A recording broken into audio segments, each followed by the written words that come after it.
ने पीछे वाला किया आपका क्लियर है? मैंने थोड़े से ना short notes. Hello. Yes ma'am. ठीक है, आपको सबको आवाज़ क्लियर आ रही है ना मेरी? Yes ma'am. हाँ जी मैम, आ यस रही यस मैम। मैम। ओके ठीक है। ओके ठीक है, आज हम लोग डिस्कस करेंगे आपका, जैसे लास्ट लेक्चर में आपने मल्टीपाथ प्रोपेगेशन वगैरह किया था, आज हम करेंगे सेल कवरेज एंड एंटीना। ठीक है, सेल कवरेज एंड एंटीना पढ़ेंगे। और पहले मैं आपकी स्क्रीन शेयर कर लूँ।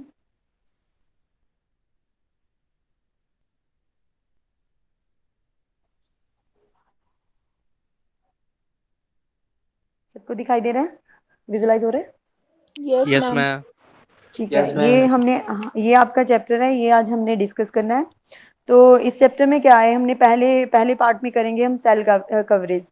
तो सेल कवरेज में आपने ये चीज़ होती है आपकी, जो आपका ये सेल कवरेज है किस पे बेस्ड होता है? सिग्नल कवरेज और ट्रैफिक कवरेज पे बेस्ड होता है। ठीक है, किस पे बेस्ड होता है? सिग्नल कवरेज और ट्रैफिक कवरेज पे बेस्ड होता है। तो कैसे होता है, इसका टास्क क्या होता है? कवर करें ये whole area with a minimum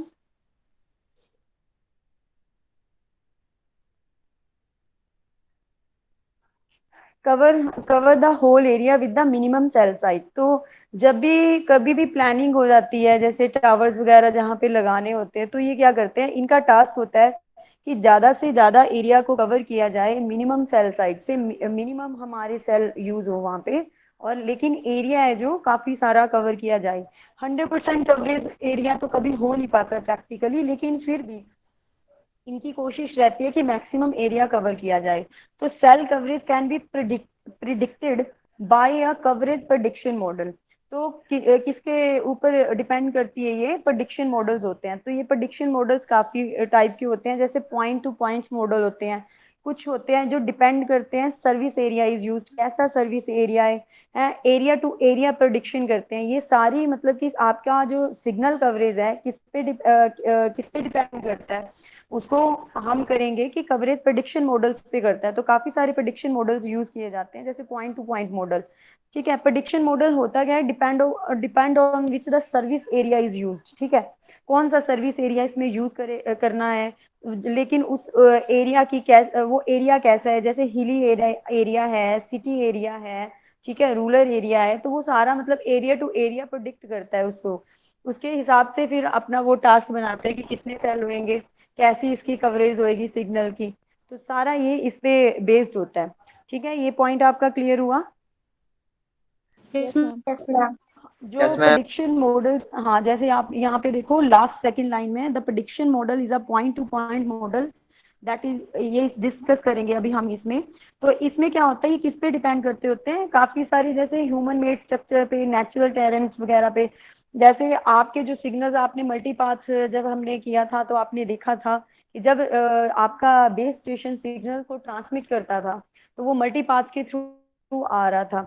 तो वो इफेक्टेड होता था, किससे इफेक्टेड होता था? बिल्डिंग से। कभी वो स्कैटर होता था, कभी वो रिफ्लेक्टेड होता। तो ह्यूमन बेस स्ट्रक्चर की वजह से भी सिग्नल में क्या आ जाते हैं, अटेनुएशन आ जाती है और डिले हो जाता है या नहीं हो जाता? पढ़ा ना आपने ये सारा?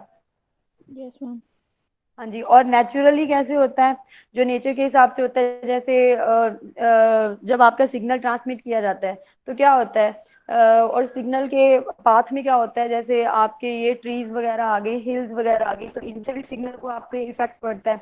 तो सिग्नल की क्या हो जाता था, एक तो स्ट्रेंथ, सिग्नल स्ट्रेंथ वीक हो जाती थी, दूसरा क्या हो जाता था, वो डिले से पहुंच जाता था। तो ये क्या होता है, आपने आपके जो भी सिग्नल को सेंड किया जाता है, वो इफेक्टेड होते हैं ह्यूमन मेड स्ट्रक्चर से और नेचुरल टेरेंस वगैरह से। तो आगे जैसे ये आपका 350 पेज पे हमने बता रखा है, ये आपका, ये देखो अपना फिगर नंबर 8.1। ठीक है, 8.1 फिगर में क्या शो कर रहा है वो, कि जो आपका बेस स्टेशन है, ठीक है, जहाँ पे एच आई लिखा हुआ है, हाँ H1 लिखा हुआ है, वहां पे क्या है, वो आपका टावर शो कर रहा है, ठीक है, बेस स्टेशन। और वहां से वो सिग्नल उसने ट्रांसमिट किए। जब उसने वो सिग्नल ट्रांसमिट किए, तो वो जो फर्स्ट सिग्नल है, एक तो डायरेक्ट पाथ से जा रहा है, ठीक है, जहाँ पे वो बना हुआ है एंगल। एक जा रहा है रिफ्लेक्टेड। रिफ्लेक्टेड सिग्नल कौन सा है? जहाँ पे वो थीटा वाला एंगल बना हुआ है, ठीक है, वो रिफ्लेक्टेड है। वो कहाँ से रिफ्लेक्ट हो रहा है? वो ग्राउंड ग्राउंड से रिफ्लेक्ट हो रहा है। ठीक है, जो theta is a incident angle and the pi is a evaluation angle है। ये चीज समझ आई आपको? ये तो सिंपल है, वही जो मल्टीपाथ्स में किया था हमने। तो आपका यस ये मतलब मैम। सिग्नल एक डायरेक्ट पाथ से जाता है, एक आपका रिफ्लेक्टेड पाथ से गया है सिग्नल। तो फिर रिफ्लेक्ट कहाँ से हुआ है? यहाँ पे इस फिगर में शो किया हुआ है, वो ग्राउंड से रिफ्लेक्ट हुआ है। आगे आपका जैसे ये एग्जाम्पल है, आपने इसको कैसे डिफाइन कर पाओगे? अगर आपका सपोज देखो, इस न्यूमेरिकल को देखो, इसमें लिखा हुआ है in the mobile radio environment the average cell site antenna height is about 50 metre. ठीक है, तो इसमें क्या है, 50 है वो मोबाइल एंटीना की हाइट है जो एक तो आपके सेल साइट की हाइट है बेस स्टेशन की, एक है आपके मोबाइल एंटीना की हाइट। ठीक है, 50 m + 3 m, इसको एडिशन करके वो कितने किलोमीटर का रेंज मतलब कवर करेगा, बाय कर दिया उसका। Theta equal to tan inverse, ये वैल्यूज यहाँ पे पुट की, तो आपको थीटा का एंगल निकल जाएगा।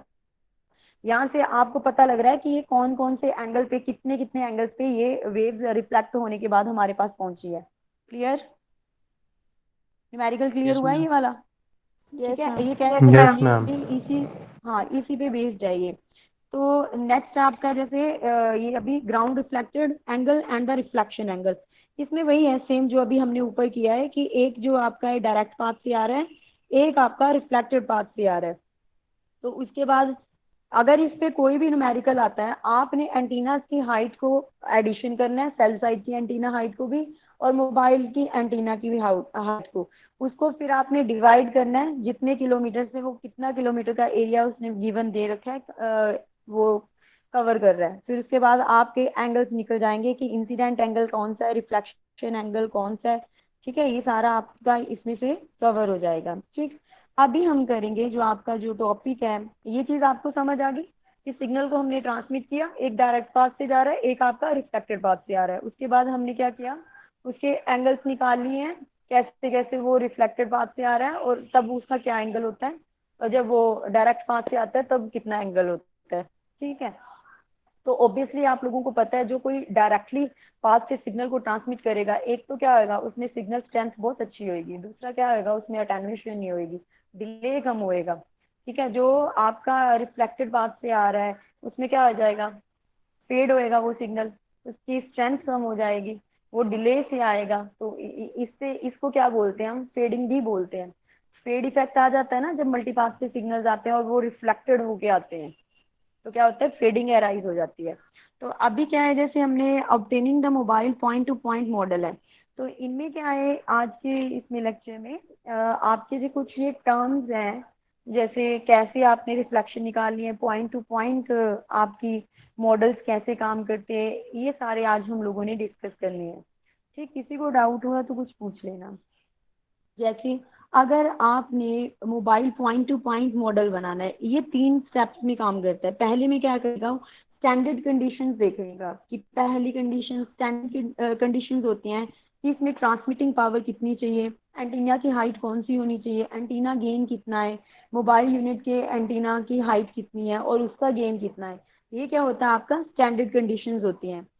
और सेकंड वाली क्या होती है, obtain the area to area prediction model. ठीक है, area to area prediction model में वो देखेगा कि जैसे आपको पता है हर सिटी यूनिक है, हर सिटी का अपना एक स्ट्रक्चर है, ऐसा तो नहीं वो सेम है। तो उस हिसाब से वहां पे जो बीटीएस अरेंज कर रखे हैं वो सिग्नल भी उसी हिसाब से भेजेंगे, वो कहाँ कहाँ से आते हैं तो उस हिसाब से आएंगे ना। तो इसमें एरिया टू एरिया प्रेडिक्शन में आपने बोलना है। तो जो ह्यूमन मेड स्ट्रक्चर्स में आपने देखा है, जैसे इसमें आगे आएगा ये आप यहाँ पे देखो, नेक्स्ट ये वाला फिगर देखो, फिगर 8.3। हाँ जी, शो हो रहा है आपको? यस मैम, दिख रहा है। हाँ, ये देखो यहाँ पे जैसे ये सिटी बाय सिटी बनाया हुआ है, ये क्या आपका, ये जो बनी हुई ये बिल्डिंग्स है आपकी। ठीक है, जो ग्राफिकल इसमें फॉर्म में आपके स्क्वायर टाइप ये बॉक्सेस बने हुए हैं, तो ये बिल्डिंग है और एक एंटीना, वो जब सिग्नल ट्रांसमिट कर रहा है वहां से, तो वो कैसे कैसे आ रहे हैं, उन बिल्डिंग्स के थ्रू आ रहे हैं, अपने अपने हिसाब से आ रहे हैं। ऐसा तो नहीं सेम ही आएंगे, क्योंकि हर सिटी यूनिक है, हर सिटी का स्ट्रक्चर अलग है। तो उस हिसाब से उसमें जो सिग्नल्स की ट्रांसमिशन होएगी वो भी अलग होएगी। ठीक है, ये बात क्लियर हुई? Yes ma'am. हम्म। तो उसी हिसाब से हम देखते हैं जो हमारे सिग्नल्स आए हैं, ठीक है, जो उन पे डाटा को ट्रांसमिट किया गया है, वो फ्लैटली मतलब आ रहा है, area consider as a flat और नॉन फ्लैट, तो वहां से वो आइडेंटिफाई करेंगे। तो effect of the human structure, human के स्ट्रक्चर का इफेक्ट पड़ता है एरिया टू एरिया, ठीक है, प्रिडिक्शन में पड़ता है या नहीं। जैसे मैंने काफी बार यही एक लाइन बोल दी है कि सिटीज डिफरेंट होती है, तो उस हिसाब से उसके जो डेटा सेंड कर रहा है उस पर भी इफेक्ट पड़ता है। फिर उसके बाद वो देखता है कि एंटीना की हाइट कैसे होगी। वो एंटीना की हाइट कैसे देखता है, कंपेयर करता है एंटीना की हाइट को विद द बिल्डिंग्स की। जहां पे भी आप देखो कि आपके एरिया में जहां पे भी बेस स्टेशन लगे होते हैं, तो उनकी हाइट काफी ज्यादा होती है वहां वहां की बिल्डिंग के कंपैरिजन में। होती है या नहीं होती है, देखा है आपने बेस स्टेशन वगैरह, तो उनकी हाइट देखी जाती है, इसलिए वो एंटीना की हाइट ज्यादा रखनी पड़ती है। जितनी एंटीना की हाइट होती है उतनी ही वो कवरेज एरिया उसका ज्यादा हो जाता है। तो अगर एंटीना की हाइट बहुत कम रखेंगे तो उसका एरिया जो कवर करेगा वो रेडियो वेव्स वो इतना नहीं कर पाएंगी। तो एंटीना की हाइट एज कम्पेयर टू वहां की बिल्डिंग जो भी होंगी उनके हिसाब से थोड़ा सा उसका एंटीना हाइट अप रखना पड़ता है, ठीक है, हाइट उसकी हाई रखनी पड़ती है। ये डायग्राम से पता लग गया आपको। तो उस हिसाब से उसका ये गेन है। जैसे यहाँ पे सिग्नल देखो कैसे डिफरेंट डिफरेंट आ रहे हैं। तो यहाँ पे ये देखो, ये वाला सिग्नल यहाँ पे डिस्टेंस है, तो यहाँ पे जो आपका ये गेन है, जो आपकी सिग्नल स्ट्रेंथ है, वो लेस देन 40 dB है। और सेकंड वाले में क्या है, वो ग्रेटर देन 10 dB है। उसमें क्या है, बिल्डिंग्स की कुछ अलग है और वो इजीली वो उनको रिसीव कर पा रहा है क्योंकि बिल्डिंग की हाइट इतनी नहीं है। तो ट्रांसमिशन जो हो रही है रेडियो वेव की वो इजीली अचीव कर पा रहा है यूजर, ठीक है। थर्ड वाले में देखो क्या है, वो इक्वल टू 40 dB है। तो ये इनके साथ साथ बताया हुआ है कि कैसे इनका है ये, ठीक है। पाथ लॉस बताए हुए हैं कि जहाँ पे ज्यादा पाथ लॉस होएगा सिग्नल का, ऑब्वियसली वहां पे सिग्नल स्ट्रेंथ कम हो जाएगी, और जहाँ पे पाथ लॉस कम होएंगे वहां पे सिग्नल की स्ट्रेंथ स्ट्रांग रहेगी। क्लियर? Yes yes. मैम। हम्म, ठीक है। नेक्स्ट अभी हम ये जैसे कर ही देखे, mobile point to point model किन तीन चीजों पे डिपेंड करता है। एक तो स्टैंडर्ड कंडीशन पे, स्टैंडर्ड कंडीशन का ये टेबल देखो, जैसे यहाँ पे जनरेट किया हुआ है, यहाँ पे देखो ट्रांसमिटिंग पावर है जिसको डिफाइन कर रहे हैं पीटी से, 10 वॉट, ठीक है। इसका ये जो गेन होता है वो 40 dB के उससे लिए रखा है इन्होंने। अगर 40 dB से अप होता है तो कैसी कंडीशंस होती है, जैसे आपने देखा है, ठीक है। सिग्नल की स्ट्रेंथ की एवरेज रेंज है जो 40 dB रखी हुई है। उससे कम होएगा अगर 40 dB से, तो वो सिग्नल की अच्छा नहीं रिस्पॉन्स होएगा, वो जो रिसीविंग सिग्नल्स होंगे हमारे उनकी सिग्नल स्ट्रेंथ अच्छी नहीं होती। तो जो 40 dB से अप है, ठीक है, अभी जो डायग्राम में देखा वहां पे आपने ये सारा दोबारा एक बार खुद से देखना। अभी जब नीचे जाएंगे फिर से दोबारा डिस्कस करेंगे, उस चीज को दिखा दूंगी दोबारा। तो ये 40 dB है। एंटीना की हाइट देख लो, 100 फीट है, मतलब ये क्या है, 30 मीटर तक है। आगे एंटीना गेन कितना है यहाँ पे, बेस स्टेशन का 6 dB। डायपोल एंटीना यूज कर रहे हैं। तो आगे मोबाइल यूनिट है आपका, एंटीना हाइट है इसकी 10 फीट, और उसके बाद एंटीना गेन आपका 0 dB, ठीक है। ये इनके इफेक्ट बताए हुए हैं। जैसे यहाँ पे मैंने बताया area to area prediction curves for the human made structure, यहाँ पे होएगा effect of the human made structure. तो ह्यूमन मेड स्ट्रक्चर जैसे बिल्डिंग्स वगैरह बनाई होती है, उनके इफेक्ट से क्या होता है, पाथ लॉसेस होते हैं सिग्नल्स के, होते हैं नहीं होते हैं। तो उस हिसाब से क्या होगा, सिग्नल की स्ट्रेंथ वीक हो जाती है। ये कि इन्होंने सेल कवरेज और एंटीनास का बताए हुए है, कैसे रेडियो पाथ आपका कितना किलोमीटर तक, 1 मील, 5 मील, ऐसे 10 मील, ऐसे करके ये बनाए हुए है कि कितने किलोमीटर तक आपका ये सेल साइज आपका अरेंजमेंट कर सकता है। ये किस पे डिपेंड करता है, वहां के स्ट्रक्चर पे डिपेंड करता है, ठीक है। उस हिसाब से वहां पे एंटीनास को प्लेस किया जाता है।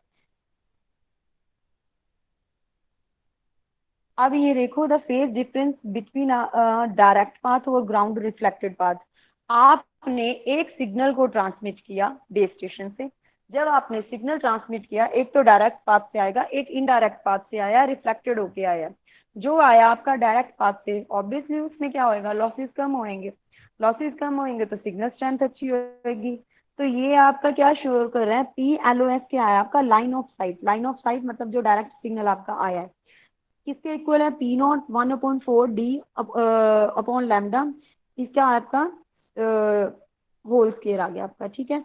तो उसके बाद आपका अभी ये क्या शो कर रहा है, जो आपका D है ये डिस्टेंस शो कर रहा है, लैम्डा आपका वेवलेंथ शो कर रहा है, ठीक है। जो आपका ग्राउंड रिफ्लेक्टेड सिग्नल होएगा उसमें क्या होएगा, फेज चेंज हो जाएगा रिफ्लेक्शन होने के बाद, हो जाएगा। Yes ma'am. फेज चेंज हो जाएगा, तो उसका फेज चेंज हुआ। अभी देखो, आपने ट्रांसमिट किया था ये P naught 1/4 D upon lambda, इसका ये स्क्वायर, ठीक है। उसके बाद आप जब रिसीव कर पा रहे हो, आप जो ट्रांसमिट कर रहा है वो तो रिसीव कर पा रहे हो, साथ में साथ क्या है, ग्राउंड रिफ्लेक्टेड सिग्नल भी रिसीव कर पा रहे हो। वो है 1 + AV E J del five और स्केयर। एवी क्या है आपका, रिफ्लेक्शन। जैसे देखते थे ना हम अटेन्युएशन, अटेन्युएशन बता रही थी ना मैं, जब आपको वो करवाए थे, आपके मल्टीपाथ के डिस्कशन किया था हम। ए से यस क्या मैम। डिनोट कर रहे थे, अटेन्युएशन। उसके बाद फेज चेंज क्या कर रहे थे, वो डेल फाई कर रहे थे ना। यहाँ पे भी यही है, सेम ही है, ठीक है। तो ये आपका रिफ्लेक्शन कॉफिशिएंट है और दूसरा आपका फेज डिफरेंस है। मैं आपको आज यहाँ से इसलिए करवा रही हूँ क्योंकि कॉपी में आपका कई बार रहता है ब्लर है या कुछ है। अगर मैंने ये कॉपी पे सब कुछ आपके नोट्स बना रखे हैं, अगर वहां से डिस्कस करना है तो वहां से भी करेंगे। आपको कहाँ से कंफर्टेबल फील हो रहा है, यहाँ से, या अगर मैं कैमरा ऑन करवा के कराऊँ वहां से होगा?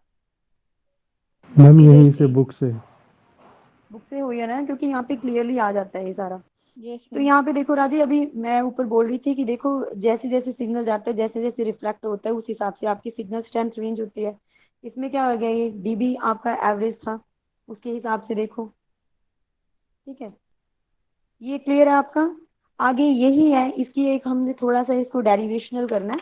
डेरिवेशन करने के बाद आपको अगर पॉइंट टू पॉइंट मॉडल आता है तो उसमें ये सारी चीजें आप लोगों ने एक्सप्लेन करनी है कि कैसे होएगा पॉइंट टू पॉइंट में। ये आपने अभी, यही सिंपल मॉडल है, सिंपल मॉडल में वही सेम एंटीना है, वो आपकी वेव्स को सेंड कर रहा है। और आपका ये जो यहाँ पे आपकी ये कार बना रखी है, वहाँ पे आपका उसके अंदर क्या है, रिसीवर। तो वहाँ पे क्या है आपका, रिसीविंग एंटीना, और ट्रांसमिशन एंटीना ये रहा आपका। तो ये आपका एंटीना है और आपकी ये दो वेव सेंड कर रहा है, डायरेक्ट और रिफ्लेक्टेड वेव। तो पी नोट आपकी क्या है, ट्रांसमिटिंग पावर है, ठीक है। और डी आपका डिस्टेंस है, लैम्डा आपकी वेवलेंथ है, ये मैंने बता दिया। पी आर अभी आपने यहाँ पे ऊपर किया है, P R is equal to क्या होता है, P naught 1/4 D upon lambda, D आपका डिस्टेंस, ठीक, ठीक है ना। तो उसके बाद ये आपका जो रिफ्लेक्टेड सिग्नल आ रहा था 1 - AV, ठीक है, जी मैम। e⁻j डेल, ऐसे अभी किया हमने ये E j डेल फाइव, जो आपका फेज और आपका अटेन्यूएशन दिखा रहा था। अभी इसको हमने ऐसे, इसकी आपको पता है e⁻ क्या होता है, फिर उसके बाद कॉस माइनस साइन, ये आपका पता है ना आपको, ये चीज सॉल्व करनी। तो ऐसे करके यहाँ पे हमने वैल्यू इंसर्ट करेंगे, फिर इनका मल्टीप्लिकेशन किया 1 के साथ, उसके बाद जो आपका इमेजिनरी पार्ट है वो चला गया, ठीक है। उसके बाद रिजेक्ट हो गया। उसके बाद यहाँ पे आप भी आपने देखना है, अभी हमने डेल फाई मतलब फेज डिफरेंस देखना है कैसे आया है। तो डेल डी क्या होता है, डेल डी क्या होता है, डिफरेंस होता है, ठीक है। डिफरेंस, डिस्टेंस का आपस में जो ट्रांसमिटिंग और रिसीविंग के बीच का डिस्टेंस है उसको बोलते हैं डेल डी, डिस्टेंस, ठीक है। तो जैसे D1 है आपका, D1 यहाँ पे देखो, एंटीना क्या है आपका, एक H1 plus H2 plus D square, ठीक है। डी स्क्वेयर आपका डिस्टेंस है, जो टोटल डिस्टेंस है। ऐसे D2 के लिए देखा है हमने H1 माइनस H2, ठीक है। H2 क्या है आपका, एंटीना की हाइट है, ठीक है। एक कंडीशन में वो उसकी हाइट दोनों की एडिशन कर रहा है, और दूसरे उसमें क्या कर रहा है, जो बेस स्टेशन है उसकी हाइट में मोबाइल की एंटीना की हाइट को ऐड किया, प्लस जितना भी डिस्टेंस कवर करना था वो। और दूसरे में क्या किया, D2 हमने क्या निकाला, H1 माइनस H2।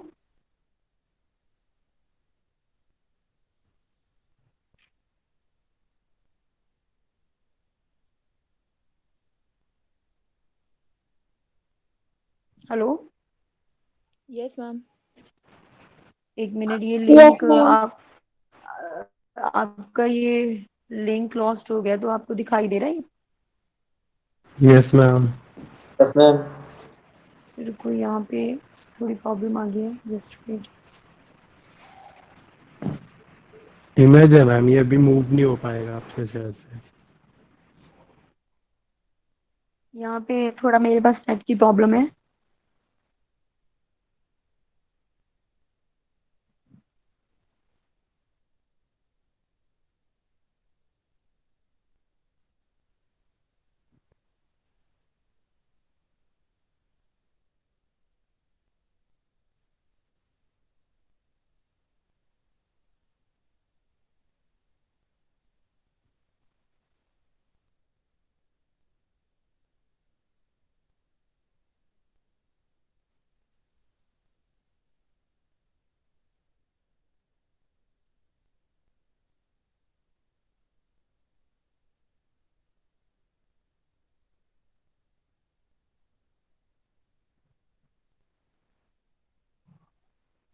चलो लेट्स एक्सप्लेन, अगर कुछ होएगा फिर मैं दोबारा भी कर दूंगी अगर वहां पे कुछ प्रॉब्लम होएगी।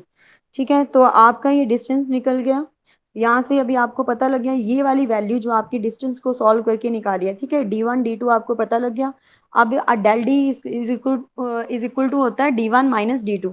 तो ये आप सॉल्व करोगे, तो जब सॉल्व करोगे तो आपका ये निकल जाएगा 2 pi upon lambda 2h1h2 upon d। ठीक, अब जो ये वैल्यू आती है आपकी, ठीक है, ये क्या हो गया आपका 4 pi h1h2 upon d lambda. तो ये वैल्यू आप पुट कर दो इक्वेशन नंबर,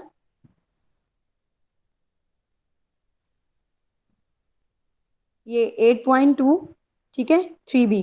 यहाँ पे आप ये वाली इक्वेशन में ये वाली वैल्यू इंसर्ट कर दो। जब आपने ये वाली वैल्यू वहां पे इंसर्ट की तो आपका जो पी आर है वो कैसे निकला?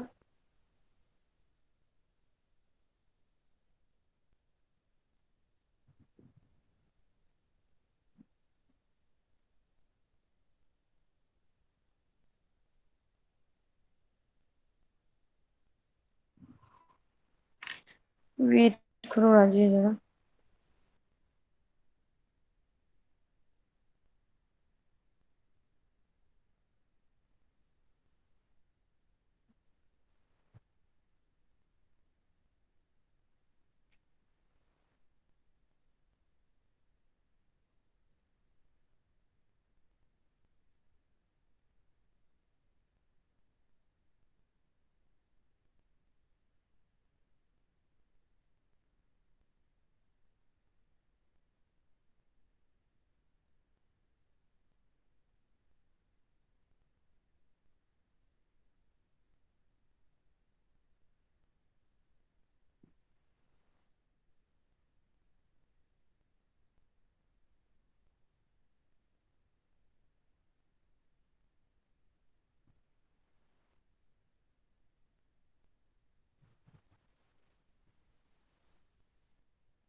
Hello yes hello. Ma'am. Yes हाँ जी, मैम। तो ये देखो आपका अभी आपका D1 और D2 वैल्यूज निकल गई हैं। वहां पे आपने आपका ये डेल फाई मतलब फेस डिफरेंस निकाल लिया। उसके बाद आपने वैल्यू इंसर्ट कर दी है P R is equal to P naught. फिर आपका हो गया lambda square upon 4 pi square D square sine square 4 pi h1h2 upon lambda D. ये समझ आ गया ना आपको कैसे ये आया? ये सारा अभी हमने सॉल्व किया। जैसे D1 D2 की वैल्यू निकाली, उनका डिफरेंस क्या होता है, डेल डी किसके इक्वल होता है D1 माइनस D2। वहां पे वैल्यू इंसर्ट करी, उसके बाद आपकी ये वैल्यू निकल गई थी। फिर आपने ये क्या वैल्यू कहाँ पे डालनी है, आपने इक्वेशन नंबर 8.23 में डाल देनी है। फिर उसके बाद आपका ये आपका अभी जो रिसीविंग पावर निकला है वो क्या निकला है, ये वाला इक्वेशन नंबर 8.28। ये वाला आपका रिसीविंग पावर निकल गया, ठीक है। हाँ जी, निकल गया ना। हाँ जी, यस मैम। Yes ma'am. हाँ, अगर अगर आपका अगर if delta is less than the 0.6, ठीक है, तो आपका जो ये साइन डेल्फाई अपॉन 2 है इक्वल्स टू ये आपका हो गया ये डेल फाई 2 अपॉन 2 और ये कॉस इज इक्वल्स टू 1। मतलब ये क्या हो गया, एक तरीके से निग्लेक्ट हो जाता है। तो उसके बाद जब इसको सॉल्व करोगे आप, तो आपका जो पी आर है उसमें क्या रहता है, एक तो आपकी एंटीना हाइट रह जाती है इसकी बेस स्टेशन की, और एक दूसरी एंटीना हाइट रह जाती है आपकी जो आपके मोबाइल की एंटीना की हाइट है अपॉन डी स्क्वायर, और उसका फिर आपका ये होल करके फिर उसका स्केयर आ जाएगा। ये आपका हो गया, ठीक है। अभी आपने जो रिसीविंग पावर है आपकी क्या होगी, P not h1h2 upon d square और उसका होल स्केयर हो गया। ठीक है, ये चीज समझ आई आपको? समझ आ गई? Yes ma'am. Yes ma'am. ठीक है।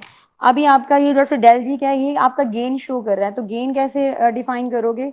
20 लोग H1 H डैश, मतलब H डैश और H ये क्या है आपकी effective height upon actual height, ठीक है, कितनी इफेक्टिव हाइट है उसकी, ठीक है, और अपॉन एक्चुअल हाइट उसकी कितनी है। ऐसे आपने एंटीना गेन ये नीचे फिर 10 लॉग का दे रखा है। ये सारा एक एक चीज आपने आराम से इसको मेरे लेक्चर देने के बाद दोबारा आपने ये सारी देखनी है। देखने के बाद कहीं पे भी कुछ भी प्रॉब्लम है दोबारा पूछना है, ठीक है, क्योंकि ये चीजें आप लोगों को बिल्कुल अच्छे से समझ आनी चाहिए। हाँ जी, वैसे समझ आई है? जिसको समझ आई है वो बताएं, महरूसा, अमृत एंड ऑल जितने भी स्टूडेंट्स हैं सबको समझ आ गई है ना Saika? Yes, ma'am. Ma'am. Yes ठीक यस है, मैम। मैम। अभी मैं इनमें से एक आध टर्म पूछूंगी तो आपने वो बता देनी है क्या है, ठीक है, उससे पता लग जाता है कि आप लोगों ने लेक्चर अच्छे से लगाया है। जैसे ये यहाँ पे देखो,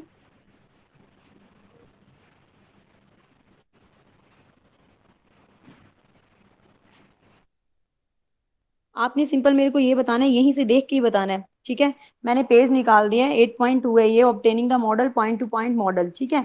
इसमें आपने ये बताना है कि मैंने ये बताया था कि जो भी ये पॉइंट टू पॉइंट मॉडल होता है 3 स्टेप्स पे डिपेंड होता है। वो कौन से 3 स्टेप में से कोई भी बच्चा एक या दो स्टेप मुझे बताएं कि कौन से स्टेप मैंने बताए थे 3।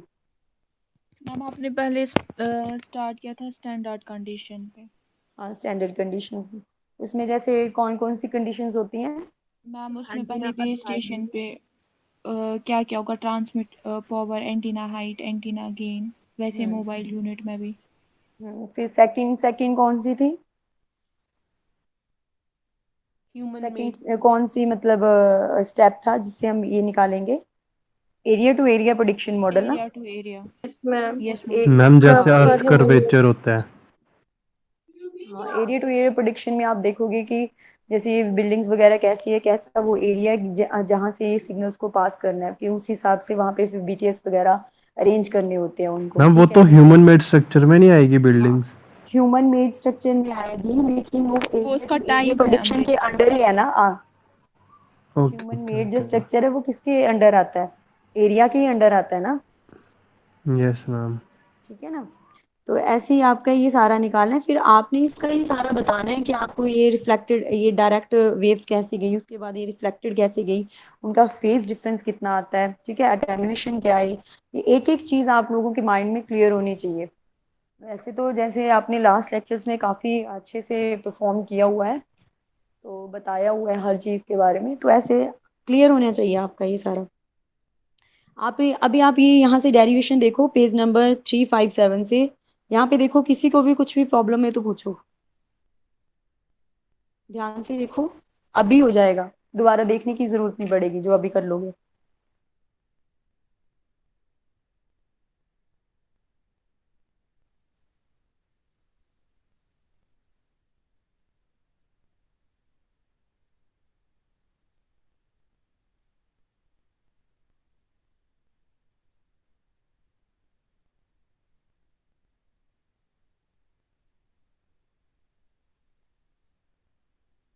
हाँ जी, एनीबडी हैव एनी डाउट? है कोई डाउट किसी को? No ma'am. ठीक है, नो मैम। तो हाँ, ये सारा आज हमारा ये हो गया है, ठीक है। तो नेक्स्ट लेक्चर में हम नेक्स्ट टॉपिक करेंगे, आज के लिए क्लास यहीं पे स्टॉप करेंगे, ठीक। जी मैम। Okay ma'am.